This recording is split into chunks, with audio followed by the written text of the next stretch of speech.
1900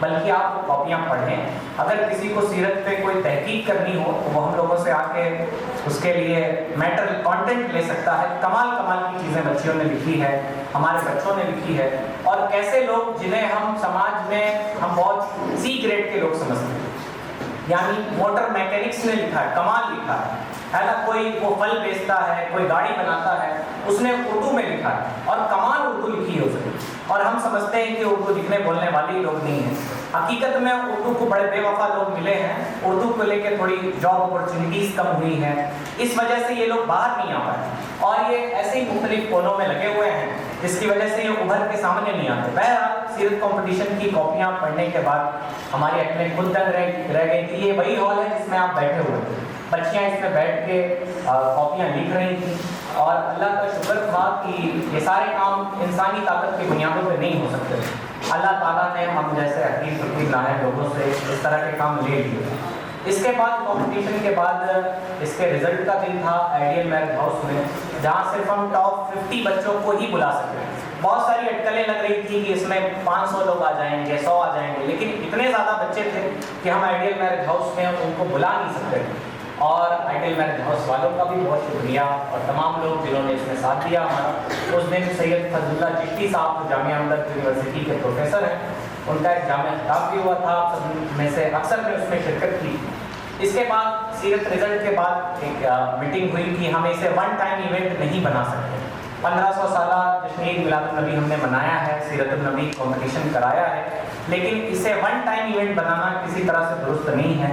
تو اس کے بعد ہم لوگوں نے یہ درس حدیث کا سلسلہ شروع کیا تھا, اور درس حدیث میں 40 حدیثیں مختلف اہم ترین ٹاپکس پہ جو اس زمانے کی ضرورت ہے اسے اکٹھا کیا گیا تھا. درس ٹاپک یہ اس حدیث کے عنوان ہیں, ابھی آپ دیکھ رہے تھے اسکرین پہ, اور جن لوگوں نے پڑھا ہے ان کے پاس فرسٹ پیج پہ وہ عنوان ہوں گے بھی. تو ہم لوگوں نے اس کے بعد درس حدیث شروع کیا 3 مراکز پر. خواتین اسلام کے لیے خواتین اسلام یہ ٹاپکس ہیں, آئیے حدیث پڑھیں. اس کے مختلف ٹاپکس ہیں, ماں باپ کے حقوق, بچوں کے حقوق, بیوی کے حقوق, دوسروں تک دین پہنچانا, کمائی دمائی صفائی, یہ ساری چیزیں. ٹھیک ہے, آپ کنٹینیو. تو یہ سارے ٹاپکس پر حدیثیں پڑھائی گئی.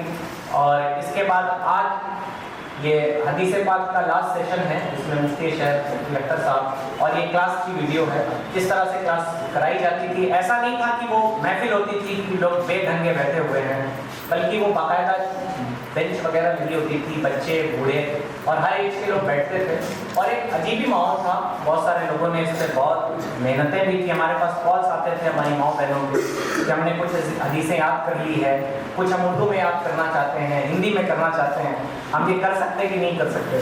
تو بڑا ہمارا حوصلہ بڑھتا تھا اس سے. اسی بیچ رومی بھائی کے مشورے پہ درود باکس بنوایا کہ ہم 1,50,00,000 درود باکس درود پڑھنے کی جو ہے وہ کوشش کریں گے. تو ہم نے اپنے مراکز پر درود باکس رکھے تینوں جگہ, اور کہا یہ کہ جب آپ ہفتے میں ایک دن آئیے تو اس میں پرچی لکھ کے ڈال دیجیے. انہیں بتایا کہ کیلکولیشن کہ ہر نماز کے بعد آپ کو 100 بار درود پاک پڑھنا ہے. اس طرح سے انشاءاللہ رمضان کے بعد تک 1,50,00,000 درود شریف ہو جائے گے. لیکن بچیوں کو یہ بھی ٹارگیٹ دیا گیا کہ آپ درود باکس بنائیے. بچیوں نے درود باکس بنایا, اور نہایت خوبصورت درود باکس انہوں نے بنائے. اور آج آپ کو بعض مسلمان جو ہم سے جڑے ہوئے ہیں ان کے گھروں میں بھی درود باکس نظر آئیں گے. تو درود باکس کیا جس کو درود باکس بنوایا گیا. اور کل چونکہ آصف محمود بھائی کے صاحبزادے کی طبیعت سخت علیل ہے, اس وجہ سے جامعہ اصلاح اکیڈمی کا درود باکس نہیں گنا جا سکا. اور پھر سبکوش ہاؤس مسجد کا, مکتب کا بھی سارے لوگ تھوڑے سے پریشان تھے ذہنی طور پر, ذہنی الجھنوں میں تھے. انشاءاللہ رمضان بعد جو اوپن بک کمپٹیشن ہوگا اس میں ہم اس کی تعداد آپ کو بتائیں گے. نیئر اباؤٹ میرے خیال سے 50 لاکھ کے قریب درود پاک ہو گئے, اور ہمیں امید ہے کہ آپ درود پاک پڑھ رہی ہوں گی, اسے اپنے زندگی کا معمول بنائیں. اسی کے ساتھ ساتھ ہم نے بچوں کے لیے ایک خاص سیشن رکھا تھا مسجد اور قبرستان کی حاضری کا, جہاں مدرسے اور اسکول میں پڑھنے والے بچوں کو, مکتب اور اسکول میں پڑھنے والے بچوں کو ہم لے کے گئے تھے مزارات کہ مزارات اولیاء پہ حاضری کیسے دے گی, ہے نا. صرف ڈنڈے مارنے سے تو کچھ ہوتا نہیں ہے کہ لوگ سجدے کرتے ہیں, چومتے ہیں. ہمیں پریکٹیکلی کر کے بتانا ہوگا کہ ہمیں مزارات پہ کیسے حاضری دینی, اس کا صحیح سنت اور صحیح طریقہ کیا ہے. تو بچوں کو ہم خود مزارات پر لے کر گئے تھے، انہیں بتایا تھا کہ جو لوگ دنیا سے چلے گئے ہیں ان کے لیے نیک دعائیں کیسے کی جاتی ہے، قبرستان میں کیسے جایا جاتا ہے، مسجد میں کیسے بیٹھا جاتا ہے، ذکر کیسے کیا جاتا ہے، نماز کیسے پڑھی جاتی ہے، وضو خانے میں وضو کر کے پھر آپ کو ہاتھ کیسے پوچھنے ہیں، اور اس کے لاسٹ میں کھانے کی سنتیں اور آداب بھی بتائی گئی۔ تو یہ بچوں کے لیے خاص سیشن تھا جس میں انہیں مسجد اور قبرستان اور مزار وزٹ کرائی گئی۔ اس کے بعد مسلمانوں میں بہت ساری برائیاں ہیں اور ہمارے پروگرامز اکثر مسجد میں ہوتے ہیں، اور مسجد میں اکثر ہماری قوم تو یہ کہہ کے بچ جاتی کہ ہم ناپاک ہیں، آنی نہیں، تو ہم لوگ نکڑ سبائیں کرتے تھے، یعنی نکڑ جاتے تھے محلوں میں جہاں لوگ چائے پی رہے ہوتے ہیں، جہاں بھیڑ بھاڑ ہوتی تھی۔ محرم کی یہ ہے سب کچھ، اور ہم نے ایک پوسٹر پردرشنی بھی لگائی تھی جس کا نام رکھا تھا ہمارے ہیں حسین۔ آپ کو یہ پیچھے دکھ رہا ہے جو یہ ہاتھ سے لکھے ہوئے پوسٹر ہیں، جو یہ بچی بیٹھی ہوئی ہے شفا خاتون، میرے خیال سے والنٹیئر ہے، اور وہ پنیل میں پڑھتی ہے اور فرسٹ ایئر میں ہے اور مدرسے میں بھی عالمیت کا کورس کرتی ہے۔ اس بچی نے ہاتھ سے لکھا تھا ان پوسٹرز کو ہمارے ہیں حسین، اور لوگوں کو بتایا گیا تھا کہ محرم میں یہ ڈھول تاشے باجے گاجے اور جو بری رسومات ہیں ان سے دور رہنا چاہیے، محرم میں کیا کرنا چاہیے، نکڑ جا کے امام صاحب نے لکھ دیا تھا۔ آپ کو معلوم ہے کہ اس ادارے میں بھی ایک سالانہ سیرت کا جلسہ ہوتا ہے اور پردرشنی لگتی ہے، دینی تعلیمی نمائش، تو بچوں کو وہاں کا بھی وزٹ کرایا گیا تھا اور بتایا گیا تھا کہ اب تو بچے آتے ہیں نمائش میں تو صرف فوٹو کھینچ کے چلے جاتے ہیں، تو ہم نے کوشش یہ کی تھی کہ ہماری تحریک کے ذریعے بچوں کو بتایا جائے، وہاں جو پوسٹرز لگے ہوتے ہیں ہمارے بچے انہیں پڑھیں، اپنی تاریخ کے بارے میں جانیں، اپنے بارے میں جانیں کہ ہمارے اسلاف کی کیا قربانیاں رہی ہیں۔ تو M S I inter college کا یہ سالانہ جلسہ ہوتا ہے اور یہاں فزکس لیب میں پردرشنی بھی لگتی ہے جسے دینی تعلیمی نمائش کہا جاتا ہے، تو یہ اس نمائش کا وزٹ۔ اس کے بعد حدیث کا پڑھانے کا سلسلہ جب ختم ہوا تو ہمارے پاس 6 ہفتے بچے تھے رمضان آنے میں، تو ہم لوگوں نے 5 ہفتوں تک یہ ویکلی کلاسز جو سنڈے چلتے تھے، ایک بک ہے بزرگوں کے عقیدے جو نیچے اسٹال پہ لگی ہوئی ہے، اور ہمیں بہت ضروری ہے کہ ہم اپنے بڑوں کا عقیدہ جانیں۔ ہم روز نماز میں دعا کرتے ہیں اللہ مجھے ہمیں ان کا راستہ چلا جن پہ تو نے انعام کیا، نہ ان کا جن پر تیرا غضب ہو۔ تو ہمیں جاننا چاہیے کہ ہمارے بزرگوں کا عقیدہ کیا تھا، ان کا نظریہ کیا تھا۔ آج سب سے بڑی لڑائی اگر دنیا میں چھڑی ہوئی ہے تو وہ نظریاتی جنگ ہے۔ آپ دیکھیں وہ ایتھزم ہو یا دنیا کی دوسری طاقتیں ہوں، وہ بس یہی چاہتی ہیں کہ ہمارے نوجوانوں کے ایمان عقیدے خراب کر دیے جائیں۔ تو یہ بزرگوں کے عقیدے ایک کتاب ہے مفتی جلال الدین صاحب کی، اور اس کے باقاعدہ 5 سیشن چلے ہیں جس میں ہمارے مرد حضرات اور ہماری اسلامی مائیں بہنیں شریک ہوئی ہیں مختلف چیپٹرز کے، اور ہماری ماؤں بہنوں نے یہ تکمیل حدیث کا یہ ویڈیو ہے۔ اس کے بعد میرے خیال سے درس عقائد والا سیشن یہ رہا جس میں امام صاحب نے تقریباً 150 کے قریب کینڈیڈیٹس اس میں شریک رہے، اور 5 ہفتوں میں انہوں نے یہ کتاب مکمل کی ہے، اور انشاءاللہ رمضان بھر میں انہیں موقع دیا ہے۔ آپ کو ریکال بھی کر دیں کہ آپ کو وہ کتاب کو گہرائی سے اس کا مطالعہ کرنا ہے۔ رمضان بعد اس کتاب پر مشتمل ایک اوپن بک کمپٹیشن ہو۔ یہ پیرنٹس کاؤنسلنگ کا سیشن ہمارے مختلف اسکول کالجز مدارس میں ہوتا ہے، جہاں ہم 20-25 پیرنٹس کو بلا لیتے ہیں۔ لوگ سمجھتے ہیں بچوں پہ ہی سختی کر کے ساری پریشانیاں حل کی جا سکتی ہیں، یعنی بچوں کو مارا جائے، پیٹا جائے، ڈانٹا جائے، بولا جائے، نہ کہیں ماں باپ بھی ایسی غلطیاں کر جاتے ہیں جس کے وجہ سے بچے غلط راستے پہ چلے جاتے ہیں۔ تو پیرنٹس کو بلا کے ان کی کاؤنسلنگ کے خاص سیشن اسلامیہ انٹر کالج آپ کا گورکھ ناتھ میں ہے، اس کے علاوہ مختلف اسکول ہیں، میرا مدرسہ ہے، وہاں پہ پیرنٹس کی کاؤنسلنگ مختلف اوقات میں کی جاتی ہے۔ یہ ایک کتاب ہے دا اسٹوری آف حضرت ابو بکر و عمر، اس پر اسکول کالج کے بچوں کے اور بچیوں کے بیچ ہم نے اوپن بک کمپٹیشن کرایا ہے۔ اوپن بک کمپٹیشن کا کانسیپٹ یہ ہے کہ ہم یہ کتاب 1 ہفتہ پہلے بچیوں کو دے دیتے اور اسے کہتے ہیں گہرائی سے مطالعہ کیجیے، پھر ملٹیپل چوائس 30-40 کوشچن ان کے پاس ہوتے ہیں جو سامنے رکھے ہوتے ہیں، اور وہ کتاب کھول کے اس کا جواب لکھتے ہیں یا لکھتے ہیں۔ اوپن بک کمپٹیشن مختلف اسکولوں میں ہوا، بچوں نے بچیوں نے اس سے بہت فائدہ اٹھایا، اور ان کا بہت نیا تجربہ تھا کہ کتاب کھول کے لکھنا یہ کیسا ہوتا ہے۔ یورپین کنٹریز میں بعض جگہوں پہ ایسا ہوتا ہے، میرے خیال سے CBSE نے بھی ایک بار اسے آزمایا۔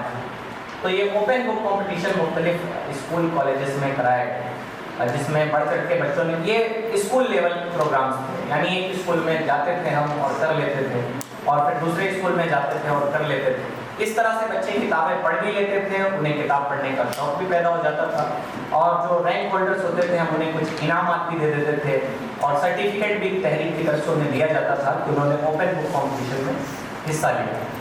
اس کے علاوہ یہ عمرہ ٹریننگ جو نیال بھائی اس سے جڑے ہوئے ہیں، اور عمرہ ٹریننگ جو کینڈیڈیٹس ہوتے تھے، صرف نیال بھائی کے کینڈیڈیٹ نہیں، یہ بات یاد رکھیں، یہ عام مسلمانوں کے لیے ہمارا پروگرام تھا، جس میں کسی بھی آپ ٹریول سے جائیں ہمیں اس سے کوئی فرق نہیں پڑتا، کسی طرح کا کبھی اس میں اعلان نہیں کیا گیا کہ آپ ان کے ذریعے جائیں ان کے ذریعے جائیں، بلکہ ہماری صاف بات تھی کہ آپ جائیں کہیں سے، لیکن جانے سے پہلے عمرہ کرنا سیکھ ضرور لیں۔ تو عمرہ ٹریننگ کرائی گئی، جس میں مفتی اظہر شمسی صاحب، حافظ رحمت علی صاحب، ان لوگوں نے عمرہ کی ٹریننگ دی کہ ہمیں وہاں جا کے عبادتیں کیسے کرنی ہیں، سفر کے لیے ضروری سامان کیا کیا لینے ہیں، وہاں کی دیگر چیزوں کے بارے میں رہنمائی کی جاتی تھی۔ یہ عمرہ ٹریننگ کے سیشن ہر مہینے ہوتے ہیں، اور اس کے بعد ہمارا یہ مشن ہے کہ 1500 گھروں میں ہمیں میلاد شریف کرنی ہے۔ میلاد کا مطلب کہ ہم کچھ دیر بیٹھ کے، آپ کے گھر والے، آپ کے رشتہ دار بیٹھ کے ہم اللہ رسول کا کچھ ذکر کریں۔ یہ بات آپ کے اوپر کلیئر ہونی چاہیے کہ اس میلاد میں کوئی ظاہری اہتمام نہیں کیا جاتا ہے، نہ کوئی نذرانہ، نہ کوئی شکرانہ، نہ کھانا پانی ناشتہ، کچھ نہیں، بلکہ نیال بھائی کے ذمہ ہے وہ شرنی اور ناشتہ وغیرہ لے کے آتے ہیں، ہے نا، پانی کی بوٹل ہم اپنی لے کے چلتے ہیں۔ آپ اپنے گھر میں بلائیے، اپنا بیڈ روم ہو، آپ کا ڈرائنگ روم ہو، اس میں اپنے گھر والوں کے ساتھ، فیملی کے ساتھ، اگر پڑوسی دو چار آپ بلا سکتے ہیں آپ کی وسعت کے مطابق، آپ ایک کوئی چٹائی بچھا دیں، چادر بچھا دیں، اور بیٹھ کے ہم اللہ رسول کا ذکر کریں، اور اس میں کوئی ظاہری اہتمام نہیں ہوتا، کوئی خرچہ نہیں ہوتا۔ تو آج اسٹیج سے ہم گزارش بھی کر رہے ہیں کہ آپ اپنے گھروں میں محفل میلاد کرائیں۔ پہلے یہ فیصلہ کیا گیا تھا کہ رمضان مبارک میں محفل میلاد نہیں ہوگی، لیکن آپ رابطہ کریں گے تو انشاءاللہ میوچل انڈرسٹینڈنگ سے ہم میلاد شریف کریں گے۔ یعنی صبح کے وقت امام صاحب 15 رمضان تک تھوڑے بزی ہیں، ان کو تراویح کی تیاریاں کرنی ہیں، تو 15 رمضان تک ممکن ہے وہ شریک نہ ہو، اگر کرم فرما دیے تو ان کی نوازش ہے۔ 15 کے بعد انشاءاللہ امام صاحب بھی رہیں گے، اور صبح کے وقت کر لیں گے، چونکہ مدرسہ بند ہوتا ہے رمضان میں، تو مدرسے جانا نہیں ہوتا، تو صبح کے وقت کر لیں گے، شام، اور پھر روزہ بھی رہیں گے تو آپ سے کہنا بھی نہیں پڑے گا کہ کھانا پانی مت کھلائیں، تو یہ ہمارے لیے بڑی آسانی ہو جائے گی۔ تو یہ ہم لوگوں نے کیا تھا گھر گھر میلاد، اور یہ مشن چل رہا ہے، تقریباً 70 پلس 71 گھروں میں میلاد شریف ہو چکی ہے۔ آپ اپنے گھروں میں بھی میلاد کرائیں، ہمارے کسی بھی والنٹیئر سے آپ سمپرک کریں گے، انشاءاللہ تعالیٰ آپ کے گھر میں میلاد کی ہو جائے گی۔ اس سے پہلے اس ویڈیو میں ایک چیز نہیں ہے کہ کچھ خدمات بھی کی گئی مخلوق کی آپ کے تعاون سے۔ یہ اعلان کیا گیا تھا کہ آپ اپنے پرانے کپڑے، یعنی جو گرم آپ کے پرانے کپڑے، وہ آپ جو یوز نہیں کرتے، 3 آپ کے پاس سویٹر ہے، 4 ہے، تو آپ ایک یوز نہیں کرتے تو آپ اسے دے دیں۔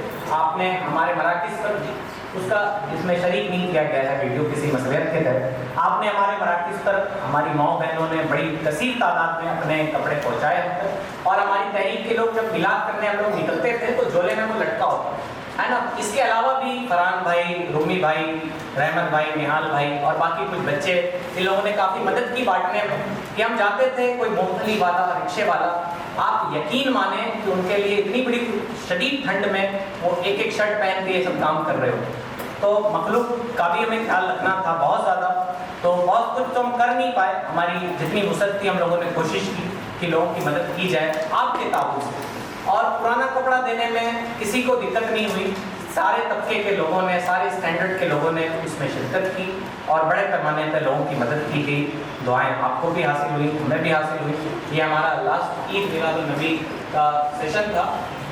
عید میلاد النبی میں یہ ہوا کہ بہت سارے جلوس نکلتے ہیں، اور یقین جانیں کہ اب ہم عید میلاد النبی کے جلوس کو بھی وہ محرم جیسا جلوس بنا رہے ہیں، اور میں اپنے ذمہ داران قوم جو یہاں بیٹھے ہیں ان سے بھی بتانا چاہوں گا کہ یہ رحمت بھائی امام صاحب ہیں، ان کو تھانے تک بلایا گیا، انہوں نے کہا بچوں سے کہ تم ڈھول تاشا مت بجاؤ، شانتی سے نکال لو اور میں نکلوا دیتا ہوں، تو ان کی شکایت کی گئی پولیس تھانے میں، ان کو تھانے تک بلایا گیا، اور مسلمان لوگوں نے، اور بلکہ یوں کہ ان کے پیچھے نماز پڑھنے والے لوگوں نے ان کے ساتھ یہ سب کچھ کیا۔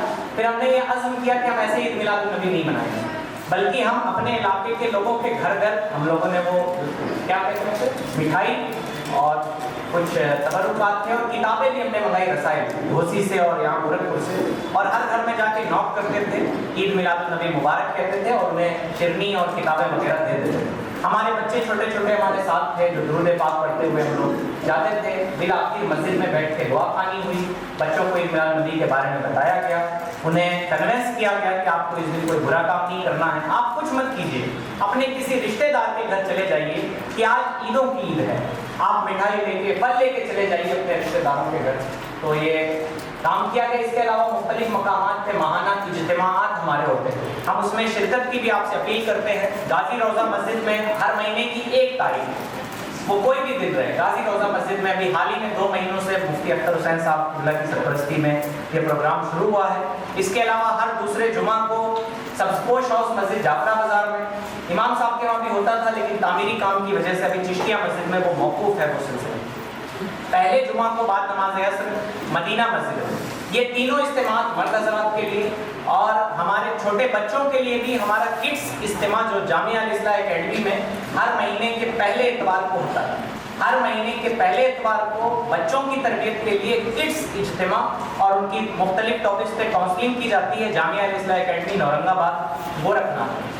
اور اس کے علاوہ ہماری اسلامی بہنوں کے لیے مکتب اسلامیہ ترکمان پور میں ہر مہینے کے دوسرے اتوار صبح دوپہر 2 سے 4 بجے تک وہاں پہ اجتماع ہوتا ہے۔ اپنی اسلامی بہنوں سے بھی گزارش کرتے ہیں آپ کسی بھی علاقے میں ہوں، آپ ان اجتماعات میں شرکت کریں اور ہمارے لیے دعا کریں کہ اللہ تعالیٰ ہمیں مزید کام کرنے کی توفیق عطا فرمائے۔ ہمیں اسی طرح آپ کا ساتھ چاہیے، آپ کی دعائیں چاہیے، اور ہمیں امید ہے کہ آپ ہر ماس پہ ہمارے ساتھ کھڑی رہیں گی اور آپ اسلامی بھائی بھی ہمارا ساتھ دیں گے تاکہ یہ محاذ سر ہو جائیں، آسانی کے ساتھ یہ سلسلہ جاری رہے۔ انشاءاللہ تعالیٰ آج یہ آخری نشست ہے، اس کے بعد رمضان المبارک میں آپ کو ہوم ورک دے دیا گیا ہے کیا کرنا ہے، اور آج ہم یہ سیکھیں گے کہ رمضان المبارک ہمیں کیسے گزارنا ہے۔ تو میں اپنے والنٹیئر سے گزارش کروں گا کہ مفتی صاحب کو اسٹیج پر لے آئیں، رومی سر اور فرحان بھائی۔ رومی سر اور فرحان بھائی مفتی خالد ایوب مصباحی صاحب کو اسٹیج پر لے آئیں۔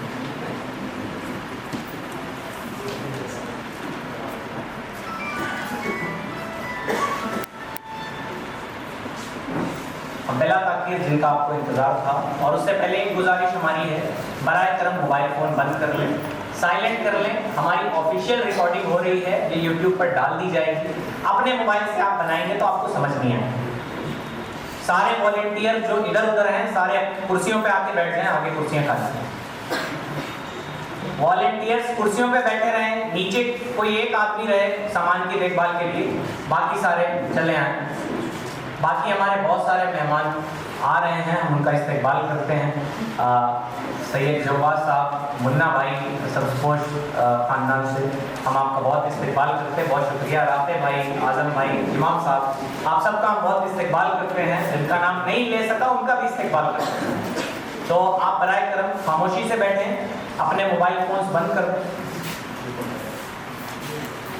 اپنے موبائل فونز بند کر دیں، برائے کرم خاموشی کے ساتھ بیٹھیں۔ پانی آپ کے ہاتھ میں، ضرورت ہو تو اپنی جگہ پر پی لیں۔ اب بلا تاخیر والنٹیئرس برائے کرم جنہیں کام ہے وہ اپنا کام کریں، باقی جو خالی ہیں وہ آ کے بیٹھ جائیں، حضرت کا بیان سنیں۔ اب بلا تاخیر حضرت کا بیان شروع۔ السلام علیکم ورحمۃ اللہ وبرکاتہ۔ نحمده ونصلي ونسلم على رسول الكريم، اما بعد، اعوذ باللہ من الشیطان الرجیم، بسم اللہ الرحمن الرحیم۔ سبحانک لا علم لنا الا ما علمتنا انک انت العلیم الحکیم۔ قال اللہ تبارک وتعالی فی کتابہ المجید، یا ایھا الذین آمنوا کتب علیکم الصیام کما کتب علی الذین من قبلکم لعلکم تتقون۔ صدق اللہ العظیم۔ ان اللہ وملائکتہ یصلون علی النبی، یا ایھا الذین آمنوا صلوا علیہ وسلموا تسلیما۔ اللهم صل وسلم وبارک ورحم وترحم علی سیدنا وشفیعنا ونبینا وحبیبنا ومولانا محمد صلی اللہ علیہ وسلم۔ محترم بزرگوں اور دوستو، سب سے پہلے تو اللہ کا بے پناہ شکر و احسان کہ اس نے اس پاکیزہ محفل کے بہانے ہم سب کو ایک بار اپنا ذکر جمیل کرنے کی توفیق عطا فرمائی، اور دعا ہے کہ جو قابل عمل باتیں پیش ہونی یا اب ہوں اللہ ان سب پر ہم سب کو عمل پیرا ہونے کی توفیق بخشے۔ القلم ایسوسیشن نے کیا کچھ کیا، کیا کچھ یہ تنظیم کر رہی ہے، اس کی پوری کارگزاری ہم سب نے ابھی اطمینان کے ساتھ سنی سمجھی، اور اسی سے ہم سب کو یہ احساس ہو گیا ہوگا کہ آج کے دور میں اس طرح کی تنظیموں کی کتنی ضرورت ہے اور اس طرح کے سنجیدہ کاموں کی کتنی ضرورت ہے، اور اسپیشلی اس شہر میں اور زیادہ ضرورت ہے۔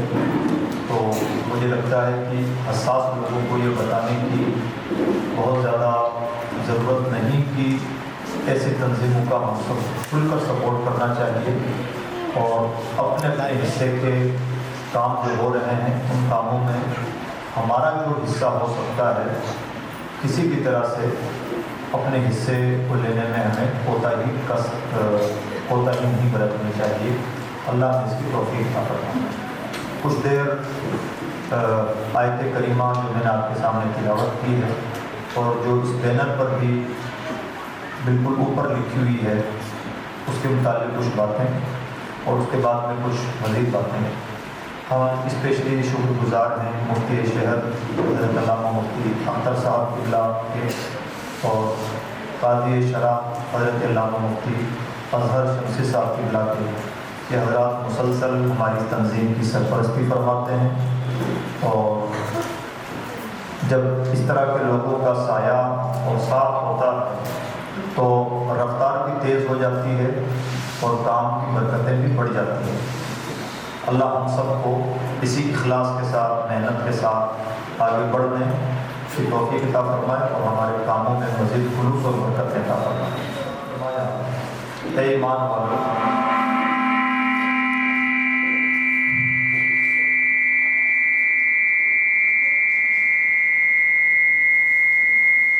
اللہ نے فرمایا کہ اے ایمان والو،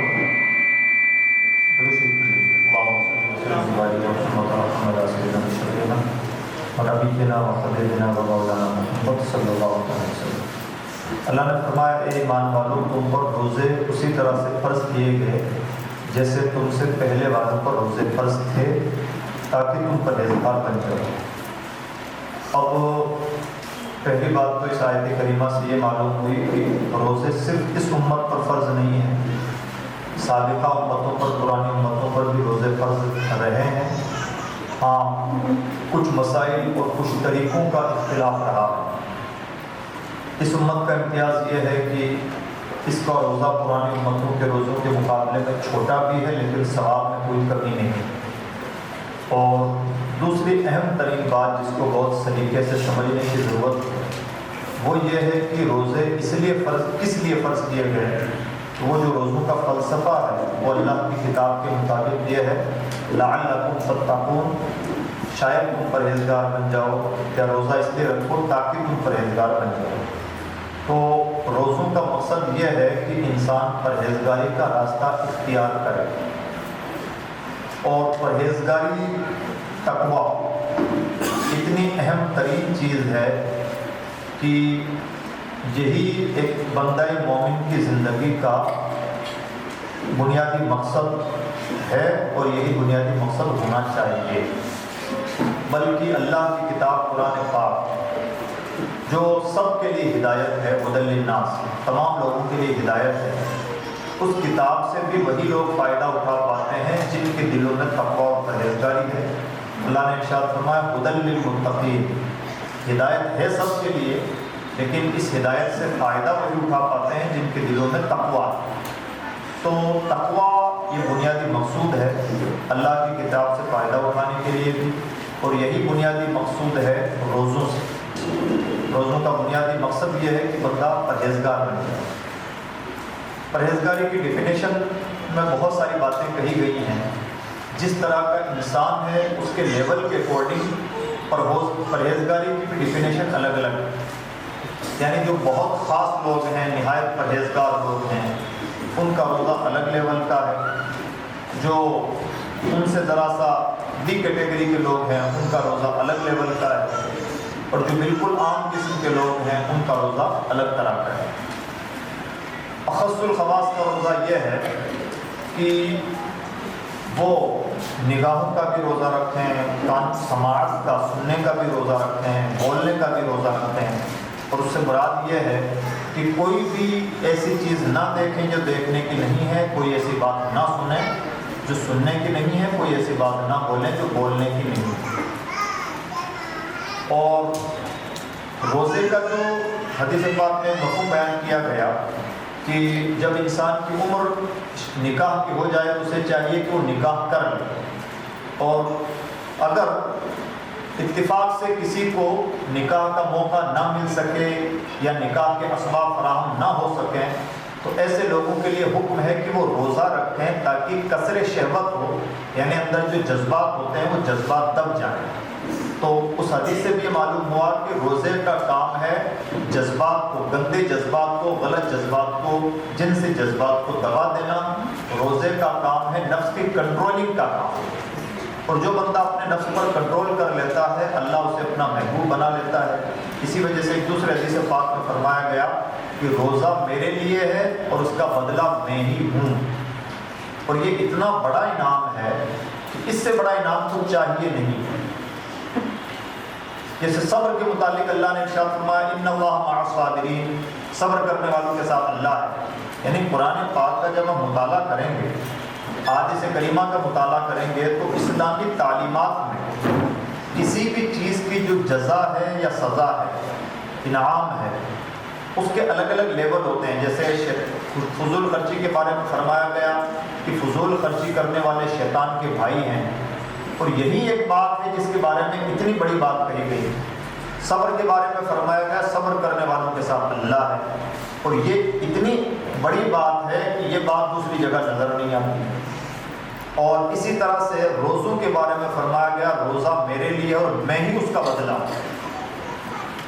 اور اسی سے ہمیں اندازہ ہوتا ہے کہ اللہ کے کلام میں تنوع کتنا ہے، کتنے ڈائنامک کتاب ہے. یہ سزائیں بیان کرتی ہے تو الگ الگ ٹائپ کی، وعیدیں بیان کرتی ہیں، عذاب بیان کرتی ہے تو الگ الگ نوعیت ہے. سب کی سزائیں الگ نوعیت کی ہیں، سب کے انعامات الگ نوعیت کے. روزے کا جو انعام ہے وہ اتنا بڑا اور اتنا گہرا انعام ہے کہ روزہ میرے لیے اور میں اس کا بدلہ ہوں. اب اگر اللہ رب العزت کسی چیز کا یہ انعام عطا فرمائے کہ میں ہی اس کا بدلہ ہوں، تو اب بندہ مومن کو کچھ نہیں چاہیے. اس سے بڑا انعام ہو ہی نہیں سکتا. یعنی ہمارے وہم و گمان سے، ہمارے تصورات سے بالا چیز ہے کہ اللہ فرما رہا ہے کہ روزہ میرے لیے اور میں اس کا بدلہ ہوں. دوسری بات، قرآن پاک نے جو ارشاد فرمایا لعلکم تتقون، روزے اس لیے فرض ہوئے ہیں تاکہ انسان پرہیزگار بن جائے. تو یہ پرہیزگاری جو چیز ہے،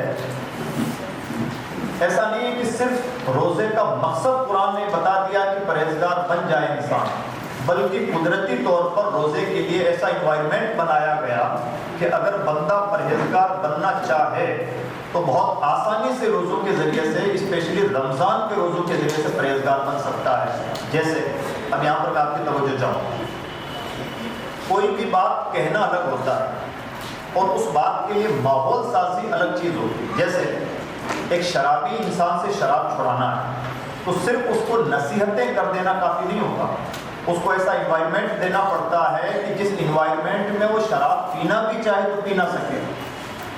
جیسے مان لیجیے اس کو جس ماحول میں وہ شراب پیتا ہے اس ماحول سے اٹھا کے دوسرے ماحول میں پہنچا دیا جائے جہاں شراب ہی نہ ملے، یا ایسے ماحول میں پہنچا دیا جائے جہاں ایسی صحبت نہ ملے جو شرابیوں کی صحبت ہو، تو اس بندے کے اندر چینجنگ کی گنجائش ہے. ایک شرابی کو نصیحتیں تو ہم کریں، لیکن ماحول شرابیوں کا ہو، شراب نوشی کا ہو، تو وہاں پر وہ شراب چھوڑ پائے یہ آسان نہیں ہے.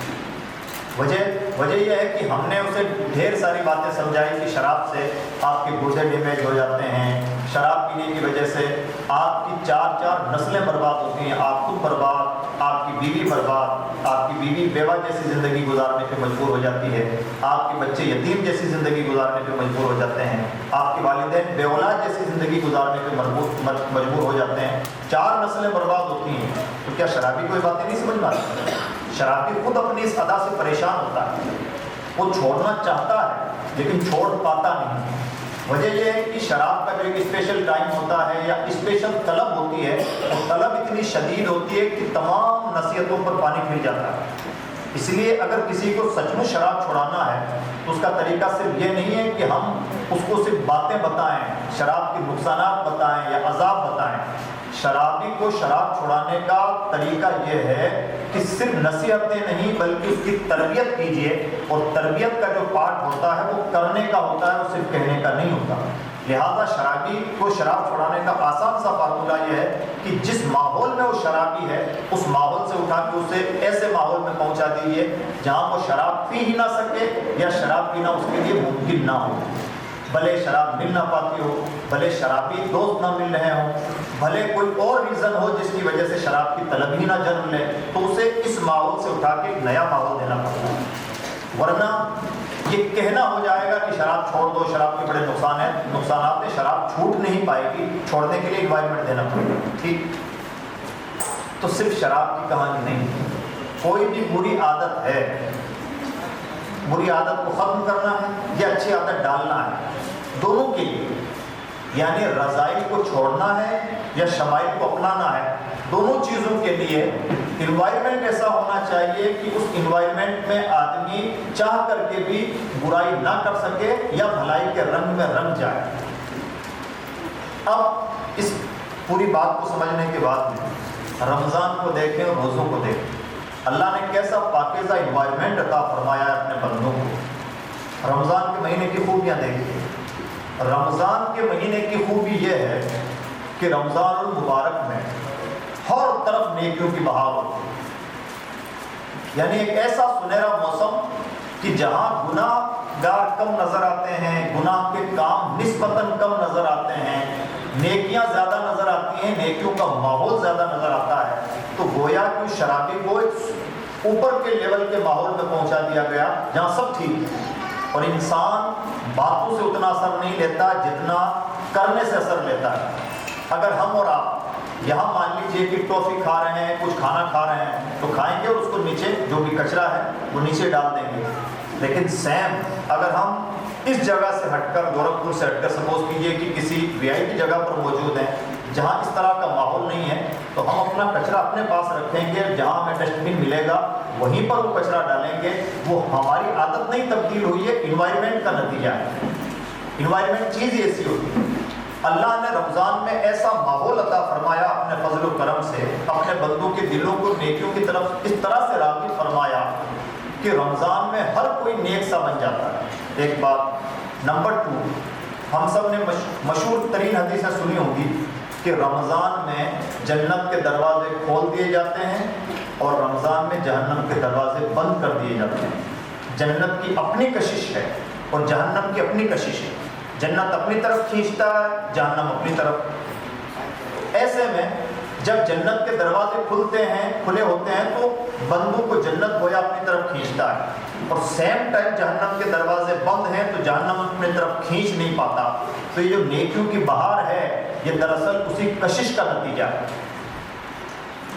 اس لیے ہر کوئی نیک بن جاتا ہے، نسبتاً نیک بن جاتا ہے، تمام نیک بنے نہ بنے، نفس کے اعتبار سے نیک بنے نہ بنے، ایک ماحول ایسا ہو جاتا ہے کہ ہر کسی کے دل میں الگ قسم کے جذبات ہوتے ہیں۔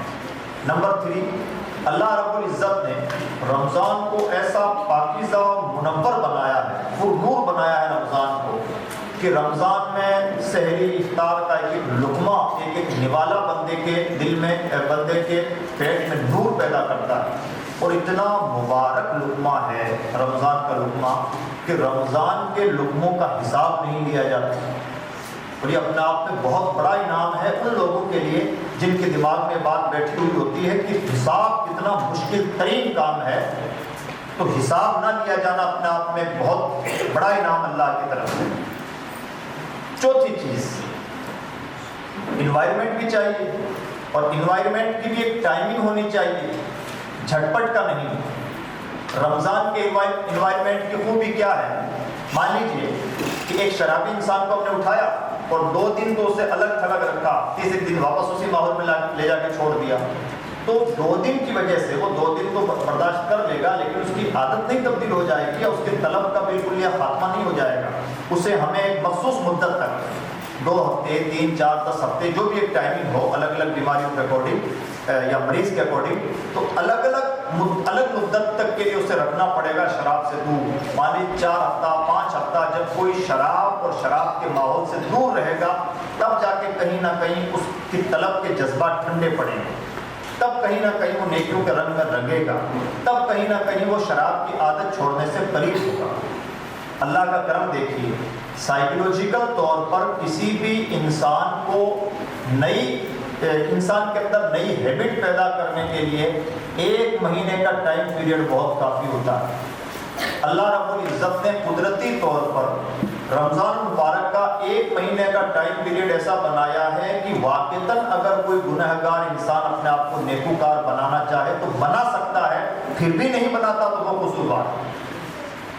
1 مہینے تک اپنے ایک شرابی کو ایسے ماحول میں رکھا جہاں وہ شراب پی ہی نہیں پاتا، شراب مل ہی نہیں پائی اسے، لیکن 1 مہینے بعد میں وہی شرابی واپس اپنے گھر لوٹ کے آئے اور شراب پینے لگا.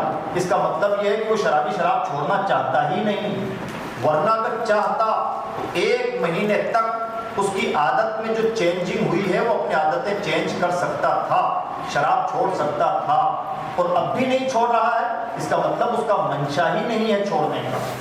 رمضان مبارک کا 1 مہینہ کوئی گزار لے اور اس کے اندر تبدیلی نہ ہو، ایسا ممکن نہیں، سائیکولوجیکل طور پر بھی ممکن نہیں. انسان کی طبیعت کو اللہ نے بنایا ایسا ہے کہ 1 مہینے کے اندر طبیعت نہیں، ظاہر بھی بدل جاتا ہے، ہمارے ناخن بدل جاتے ہیں، ہمارے بال بدل جاتے ہیں، ہمیں نظر نہیں آتا، لیکن جسم کی حیت بدل جاتی ہے، کچھ نہ کچھ ظاہری ساخت بھی بدل جاتی ہے، تو باطنی ساخت ضرور بدلتی ہے.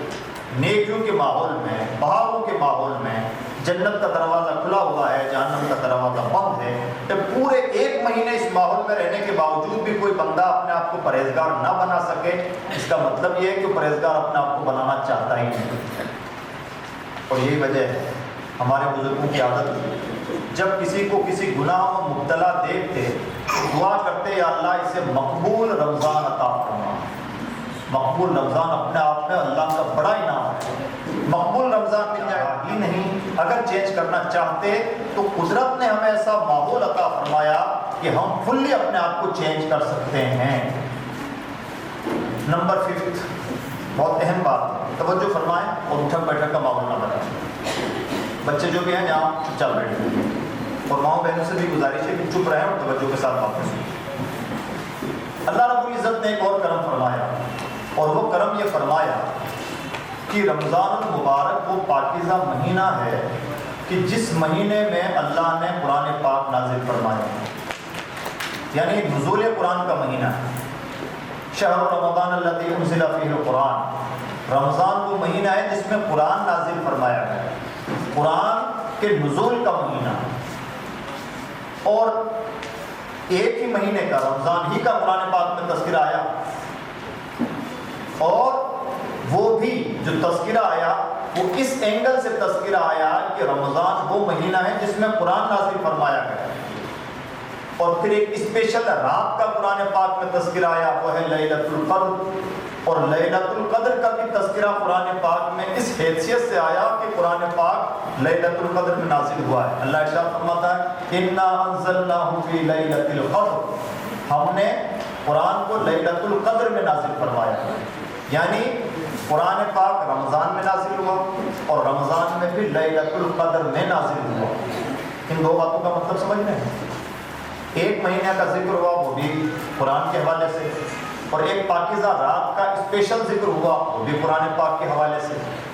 یعنی دونوں چیزوں کو قرآن پاک اللہ رب العزت نے قرآن پاک سے جوڑا ہے. رمضان کو بھی قرآن پاک سے جوڑا اور شب قدر کو بھی قرآن پاک سے جوڑا.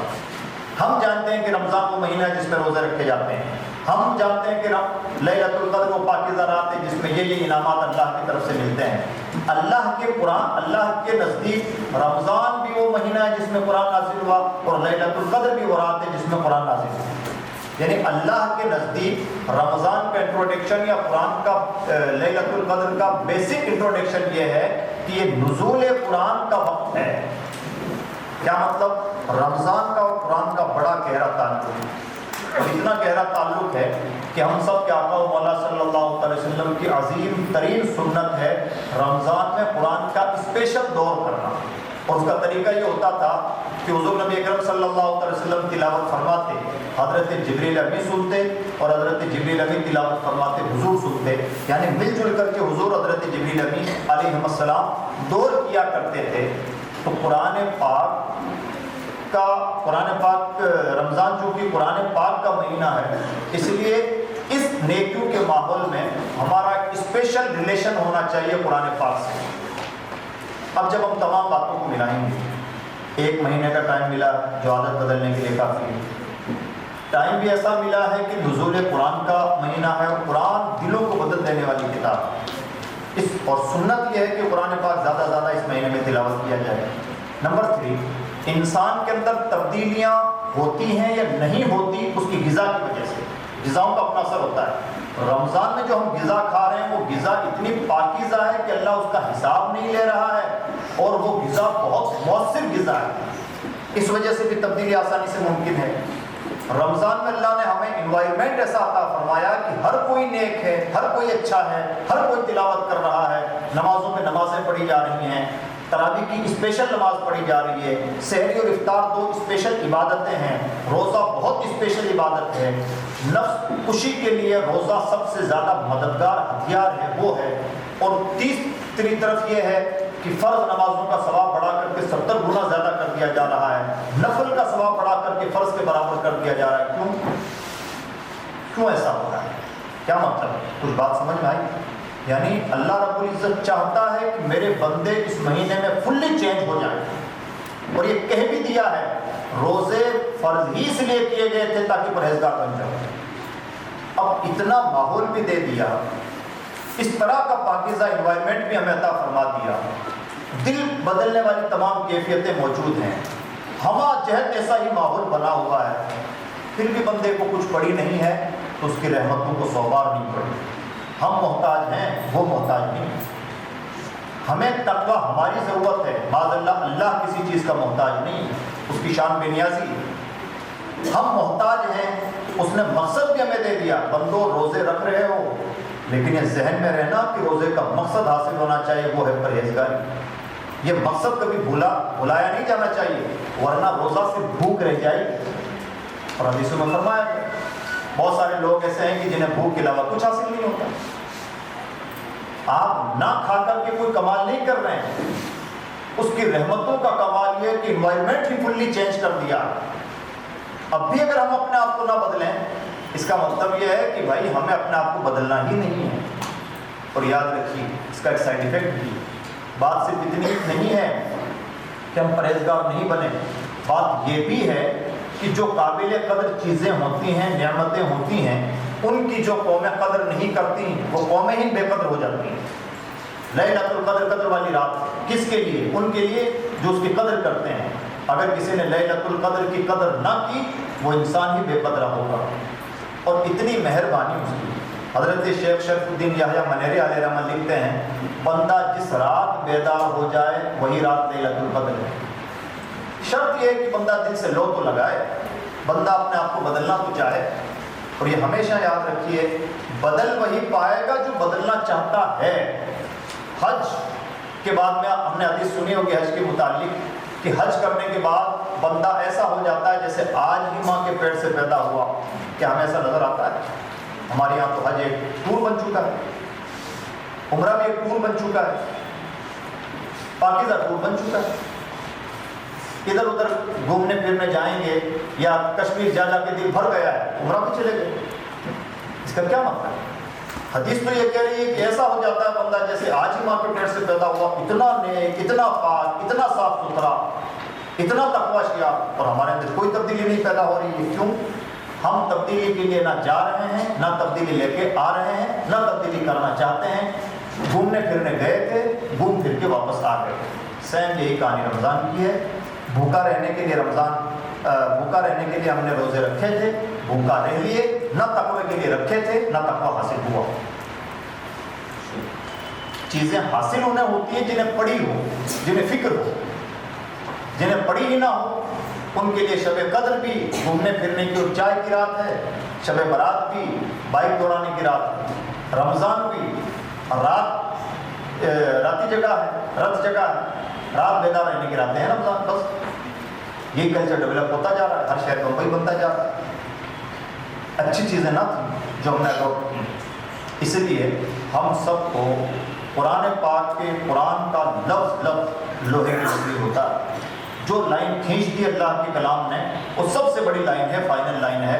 جب تک ہم اتنا ڈیپلی قرآن پاک کو اتنا سیریسلی لیں گے نہیں، جب تک اس کے بتائے ہوئے فلسفوں پر اتنا غور نہیں کریں گے، بھوک پیاس اٹھا پٹک محنتوں رسمی محنتوں کے علاوہ کچھ حاصل ہونا نہیں ہے، اور ہم دیکھتے ہیں کہ نہیں ہوتا ہے۔ 5 وقت کے نمازی ہیں، نہ اخلاق بدلتا ہے، نہ دل بدلتا ہے، نہ تقویٰ پیدا ہوتا ہے، نہ زبان میں مٹھاس پیدا ہوتی ہے۔ قرآن فرماتا ہے ان الصلاۃ تنہیٰ عن الفحشاء والمنکر، نماز تمام بے حیائی بری باتوں سے روکتی ہے۔ کیا روک رہی ہے ہماری نماز؟ 2 آپشن ہے، یا تو قرآن جھوٹا یا ہم نماز ہی نہیں پڑھ رہے ہیں۔ قرآن تو جھوٹا ہو نہیں سکتا، اسی دال میں کہیں نہ کہیں کالا ہے، اور یہ ہر بار ہم سے مسٹیک ہو رہی ہے۔ کیا نماز، کیا حج، کیا روزہ، کیا زکوٰۃ، سب فارمیلٹیز ہوتی جا رہی ہیں، اس لیے کہ ہمیں کچھ پڑھی ہوئی نہیں ہے، ہم فارمل لائف گزارنے کا مزاج بنا چکے ہیں۔ اس لیے عزیز دوستو، میری بہت اسپیشل ریکویسٹ ہے کہ ہم سب کو اپنے آپ کو اس اینگل سے تبدیل کرنا چاہیے۔ میں امید کرتا ہوں کہ انشاءاللہ کوشش کریں گے کہ اس رمضان کو گزرے ہوئے رمضانوں سے ذرا الگ ٹائپ سے گزارنے کی کوشش کریں گے۔ کوئی ہمیں اپنے آپ سے ایک عہد کرنا ہو، ورنہ آپ چاہے کتنا بھی پرہیزگار بن جائیں تو کوئی پیٹ تھپتھپانے والا نہیں، اور آپ بالکل پرہیزگار نہ ہوں تو کوئی کان پکڑنے والا نہیں۔ آزادی کا زمانہ ہے، ہمیں اپنی قبر کی خود فکر ہونی چاہیے۔ اللہ ہمیں شعور اور توفیق عطا فرمائے۔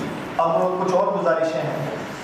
ابھی ہم نے تنظیم کی کارگزاریاں بہت تفصیل سے سنی، بہت دردمندانہ انداز سے گزارش ہے کہ ہماری ملت میں بھلے مخلص دردمند کام کے لوگ اور ملت کا بھلا سوچنے والے لوگ رہ نہیں گئے ہیں، اور جو رہ گئے ہیں ہمیں ان کی قدر کر لینی چاہیے۔ بہت پرانی بات ہے، سم تھنگ 2011 کے آس پاس ای ٹی وی ایک چینل ہوا کرتا تھا، اس کا نام چینج ہو گیا، نیوز 18 ہو گیا۔ اس نے ایک بڑا پروگرام مائنورٹیز کے لیے بلایا اور مائنورٹیز کے ایشوز ڈسکس کیے گئے تھے اس پروگرام میں۔ ملک کے نامی گرامی صحافی بھی تھے، پولیٹیشین بھی تھے، انٹلیکچوئلس بھی تھے، پبلک بھی تھی، لمبی چوڑی کہتے ہیں۔ ملک کا ایک بڑا نام اس وقت ہوا کرتا تھا سنتوش بھارتی جی، تو وہ مائنورٹیز کے مدعوں پہ لکھتے تھے، بڑے جرنلسٹ ہیں۔ انہوں نے ایک بات بتائی، آج تک وہ بات میرے دل میں گھر کی ہوئی ہے۔ انہوں نے جب ماحول دیکھا تو انہوں نے کہا، مسلمانوں اس ملک میں تمہارا بھلا چاہنے والے رہ نہیں گئے ہیں، ہم جیسے گنتی کے لوگ ہیں جو تمہاری باتیں کرتے ہیں، ہماری قدر کرو تو غنیمت ہے، ورنہ اب دور تک ایسے لوگ نظر نہیں آتے۔ بھلے انہوں نے روا روی میں بات کہی ہو، لیکن یہ بات سب سے بڑی سچائی ہے۔ ہماری پریشانی یہ ہے کہ پہلی بات تو ہم قیادتوں سے، نعمتوں سے، انعامات سے، صالح مزاج سے محروم ہو گئے ہیں ایسا لگتا ہے۔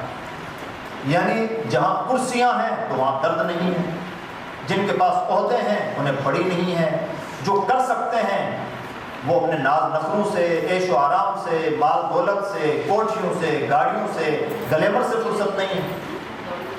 اور جو گنتی کے لوگ، فقیر قسم کے لوگ اٹھ کھڑے ہوتے ہیں، بے بساطی کے باوجود بھی گرتے پڑتے جیسا تیسا پائی پائی جھوٹا کے کوئی کام کرتے ہیں، تو قوم ان کی قدر نہیں کرتی۔ تو یہ عجب المیہ ہے۔ اور پھر ہم سب آپس میں مشورہ دیتے ہیں، فلاں کو ایسا کرنا چاہیے، ایسا ہونا چاہیے، ایسا کیا جانا چاہیے۔ سمجھ میں بھی نہیں آتا کہ ہم مشورہ دے کس کو رہے ہیں، کون مشورہ لینے والا ہے، کون مشورہ دینے والا ہے۔ ایک عجب گویا کہ بے مقصد سی زندگی گزر رہی ہے ہماری، ہم چل رہے ہیں، مسلسل چل رہے ہیں، پتہ نہیں جانا کہاں۔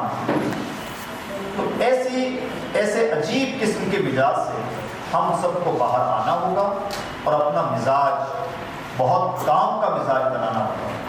یہ دور قیامت ہے، کسی کو کسی کی نہیں پڑی نہ، اب تو دنیا کو دنیا کی نہیں پڑی، دنیا تو آخرت کی کیا پڑی ہو، دنیا کو دنیا کی نہیں پڑی۔ آپ کہاں مر رہے ہیں، کہاں جی رہے ہیں، کون پوچھتا ہے نا۔ اب تو میت میں بھی انسان اس لیے شرکت کرتا ہے کہ اگر نہ گیا تو فلاں آدمی کے والد ہیں، میرے فلاں ملنے والے کے چچا ہیں، اس لیے وہ ناراض ہو جائیں گے. تو زندہ آدمی کی ناراضی سے بچنے کے لیے آدمی میت میں جا رہا ہے، جنازوں کی فکر میں نہیں جا رہا ہے. سیم شادیوں کی کہانی ہے، ہوا کرے گا کبھی. ہوا کرتا تھا کوئی زمانہ جب لوگ کھان پان کے لیے جایا کرتے تھے، اب چہرہ دکھانے کے لیے جایا کرتے ہیں. بلکہ کھانا تو ہمارے لیے وبال جان بنتا جا رہا ہے، اس طرح سے اور اس طرح کا کیمیکل کھا رہے ہیں، اتنی غذائیں کھا رہے ہیں. کہنا یہ چاہتا ہوں، نہ خوشیاں خوشیاں رہی ہیں، نہ غم غم رہے ہیں. کسی کو کسی کی نہیں پڑی ہے، اور کسی اور کو کیا پڑی ہوگی. جب ہمیں اپنے قبر کی نہیں پڑی ہے تو دوسروں کو کیا پڑی ہوگی. اس لیے بہت غنیمت ہے کہ ہم اپنے آپ کو سمجھدار بنائیں. یہ دنیا سے میں چلتی رہے، ایک مست دنیا ہے، مست ہاتھی کی طرح ڈول رہی ہے، چل رہی ہے، پتہ نہیں ہے کہ جانا کہاں ہے. اگر ہم بھی اسی مستی کا شکار ہو گئے، ہمیں بھی پتہ نہ ہوا کہ ہمیں کہاں جانا ہے، تو میرے بھائی صرف ایک نیوز باقی رہ گئی ہے کہ فلاں صاحب کا انتقال ہو گیا. کل وہ نیوز بھی ملے گی اور کچھ نہیں ہوگا. ہمیں اپنی جان میں ایسا لگتا ہے کہ ہم نہیں ہوں گے تو پتہ نہیں کیا ہو جائے گا، اور ہم ہیں تو بہت کچھ ہے. ایسا ہے کچھ نہیں.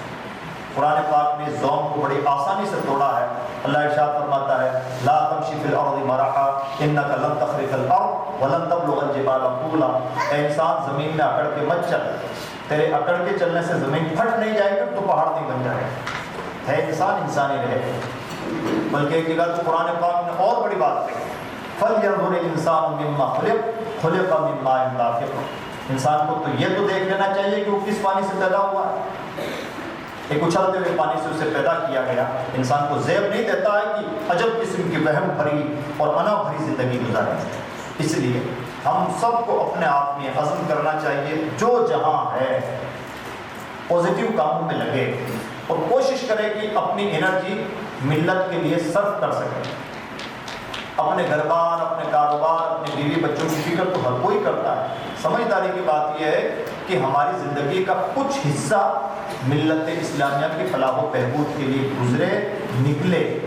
اور اگر اس دور قیامت میں جب امت ہمہ جہت آزمائشوں کا شکار ہے، اگر ہم نے امت کی بھلائی کے لیے نہ سوچا، مان کے چلیں کہ ہماری بھلائی کے لیے سوچنے والا پھر کوئی نہیں. اس لیے اس اینگل سے ہم سب کو بہت بیدار محسوس ہونا چاہیے. اگر تنظیم کے بہت سارے کام ہیں، اس کے علاوہ بھی تنظیمیں ہیں، تحریکیں ہیں، شخصیات ہیں، ادارے ہیں، جو جہاں کہیں بھی، میں بہت کامن بات عرض کر رہا ہوں، جو جہاں کہیں بھی ملت کی بھلائی کا کام کر رہا ہے، ہمارا غیر مشروط سپورٹ اسے ہونا چاہیے کہ مفتی صاحب بہت اچھا کام کر رہے ہیں، کرتے رہیے ہم آپ کے ساتھ. بس کچھ نہ کر سکیں تو کم سے کم پیٹ تھپتھپا دیں کہ کیجئے، آپ اچھا کر رہے ہیں، ہم آپ کے ساتھ.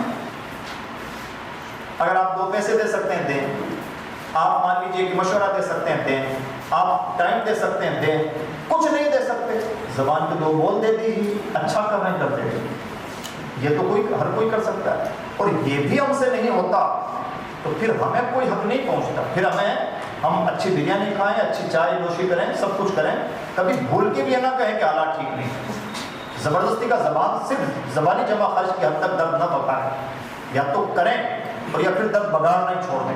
پھر یہ مان لیں کہ میں نہایت ڈھیر قسم کا اور بے مربت انسان ہوں، مجھے کوئی فرق نہیں پڑتا کہ امت ذبح ہو رہی ہے کہ زندہ ہے کہ مردہ ہے، مجھے کوئی فرق نہیں پڑتا، مجھے صرف اپنے کھان پان سے سروکار ہے.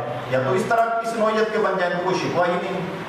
اور یا پھر درد بگاڑتے ہیں، آپ کو لگتا ہے کہ آپ کے سینے میں درد ہے، تو پھر وہ درد پریکٹیکل طور پر کسی نہ کسی حد تک نظر بھی آنا چاہیے. تو یہ کچھ گزارشیں ہیں. اب اس کے طریقے ہزار ہو سکتے ہیں. آپ کو ایجوکیشن میں انٹرسٹ ہے تو جو لوگ ایجوکیشن کا کام کر رہے ہیں اس میں سپورٹ کیجیے. آپ کو ہیلتھ میں انٹرسٹ ہے تو جو ہیلتھ کا کام کر رہے ہیں اس میں سپورٹ کیجیے. آپ کو خدمت خلق میں انٹرسٹ ہے تو جو لوگ سوشل ورکنگ کر رہے ہیں ان کا سپورٹ کیجیے. آپ کو جس میدان میں انٹرسٹ ہے کوئی نہ کوئی آدمی آپ کو مل جائے گا، اس کا سپورٹ کیجیے.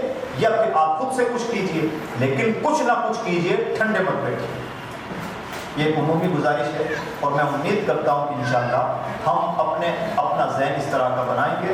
اللہ رب العزت کی بارگاہ میں دعا ہے کہ پروردگار عالم ہم سب کو ذہنی، فکری، عملی طور پر، دعوتی طور پر تیار ہونے کی توفیق بخشے اور ہمارے ذہن میں کشادگی عطا فرمائے کہ ہم اپنی اپنی بساط کے مطابق جہاں رہیں ملت اسلامیہ کی صلاح و فلاح اور بہبود کے کچھ نہ کچھ کام کرتے رہیں اور کام کرنے والوں کی حوصلہ افزائی کرتے رہیں.